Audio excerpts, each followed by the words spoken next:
Magandang araw po sa ating lahat. Ngayon ay March 5, 2024, araw ng Martes at narito ang update sa lagay ng ating panahon ngayong araw. Nagpapatuloy pa rin ang pagbugso ng easterlies o ang mainit na hangin mula sa Pacific Ocean sa buong bansa pero may mga pag-ulan din na asahan ngayong araw sa maraming lugar. Para sa taya ng ating panahon ngayong araw sa Mindanao, posibleng makaranas ng bahagyang maulap hanggang sa maulap na kalangitan at posibleng ulanin pagsapit ng hapon o gabi ang bahagi ng Caraga, Davao Region at Sulu Archipelago.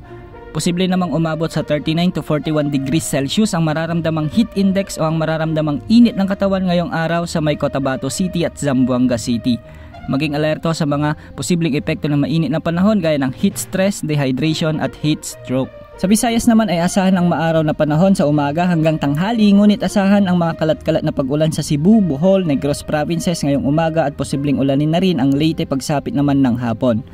Samantala, mababa naman ang tsansa ng pag-ulan ngayong araw sa buong Palawan at Kalayaan Islands maliban na lang sa mga isolated rain showers dulot ng mga localized thunderstorms.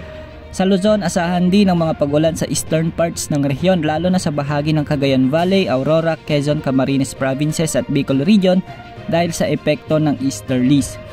Posible namang pumalo sa mahigit kumulang na 37 degrees Celsius ang heat index ngayong araw sa bahagi ng Tarlac, Dagupan City, Cabanatuan City at Metro Manila.